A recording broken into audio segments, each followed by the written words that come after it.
Hello YouTube family, કેમ છો? મજામાં જઈશો. સૌ પ્રથમ પહેલાં તો જય માતાજી, જય દ્વારકાધીશ, જય જવાન, જય કિસાન.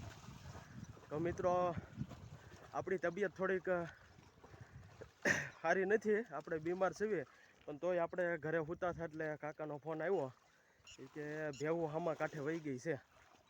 એવી રીતે ફોન આવ્યો એટલે આપણે ઘરે ડાયરેક્ટ જાગીને ઊભા થઈને, મજા હોય કે ન હોય, તબિયત સારી હોય કે ન હોય, ગાડી લઈને આપણે પહોંચી ગયા ડેમમાં.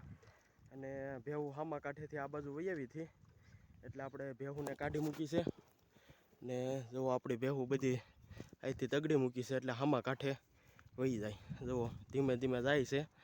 બે ધોકા ઠોક્યા એટલે બહાટી પાણીમાં વહી ગઈ ને હવે હામા કાંઠે જાય છે. ત્યાં કાકા ને પપ્પા ને બધા છે એટલે ત્યાં જાય છે. અને બાકી જુઓ ત્યાં તમને બતાય કે આપણા દૂધજાને એવું બધું છે એ હવે આપણે સારી દીધા. હવે ભાવ નથી અને દૂધજાય પડતા નથી એટલે હામા કાંઠે આપણે દૂધજાને એવું બધું છે એ હામો કાંઠો આવી ગયો. અને જુઓ આપણી તબિયત નથી સારી એટલે થોડોક આપણે ધોડ્યા સીવી, પણ ભેગું આપણે હામા કાંઠે મોકલવી તો પડશે, તેની વિના હાલશે નહીં. બાકી મિત્રો વિડીયોમાં એન્ડ સુધી બન્યા રહેજો. તો જો આપણે ભેવું હામા કાંઠે પોગાડી દીધી છે. બધી ભેવું હામા કાંઠે પોગી ગઈ છે. અને બાકી જો ડેમ આવો છે, આખો ભરાઈ ગયો છે. એટલે આખો ભરાનો જ નથી પણ અડધો જેવો ભરાઈ ગયો છે. જે આખો ભરાઈ જાય તો એનો વ્યૂઝ કંઈક અલગ આવે. આપણે ભેહું હામા કાંઠે પોગાડી દીધી છે અને ઘરે મહેમાન આવ્યા છે એટલે બાપુજીને આપણે ઘરે મોકલવાના છે.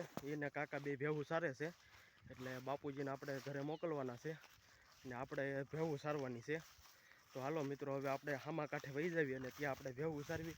બાપુજીને મહેમાન આવ્યા એટલે આપણે ઘરે મોકલી દીધી. તો જો મિત્રો, આપણે ભેહું હામા કાંઠે વહી ગઈ હતી એટલે આપણે ભેહું લઈને આ કાંઠે આવી ગયા છીએ. આપણે બધું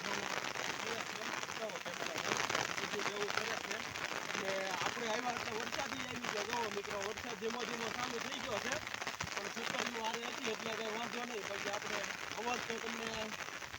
અવાજ તો આપણે બદલી જ ગયો છે, કેમ કે 2 દિવસથી આપણે બીમાર છીએ, પણ તોય ભેવું સરાવવા આવવું પડે. શું કરવું, આજ ભેવું સરાવવાનો વારો આવી ગયો છે. ઘરે મહેમાન આવ્યા છે એટલે બાપુજીને ઘરે મોકલ્યા છે. ઠંડા પાણીનો ટાઈમ થયો છે એટલે મહેમાનને એ હાંસવ છે. અને તો બાકી જોવો મિત્રો, આપણે ભેવું સરાવીએ છીએ તો આપણી બધી સ્વિમિંગ કરે છે. અને અમુક કંઈક ડેમમાં વાતાવરણ છે એટલે નવો ડેમ તો અડધો ભરાઈ ગયો છે. અને વરસાદ ધીમો ધીમો આવે છે. વરસાદ વધારે આવે તો વાંધો નહીં, નકર મચરા કવર છે એવું લાગે છે.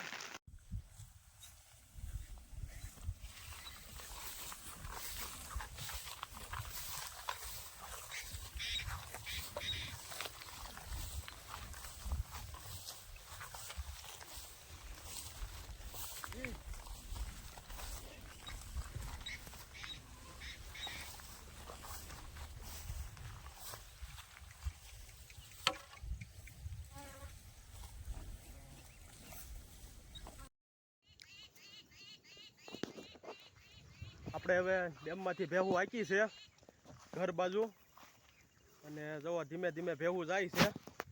જો 2-3 ભેહું આગળ છે અને બીજી પાછળ છે અને જે નેરામાંથી આવે છે એટલે હવે આપણે ભેહું લઈને ધીમે ધીમે ઘર બાજુ નીકળી જવાનું છે. વરસાદ આવી ગયો છે એટલે હવે ભેહું સરે એવું કાંઈ છે નહીં એટલે હાલો હવે આપણે ઘર બાજુ વયા જવી. મસ્સાને એવું બહુ કવડે છે પણ વાંધો નહીં, આપણે ઘરે પહોંચી જવી. 3 વાગી ગયા છે, હજી આપણે રોંઢા પાણી બાકી છે. તો હાલો મિત્રો, હવે આપણે ઘરે પહોંચી જઈએ.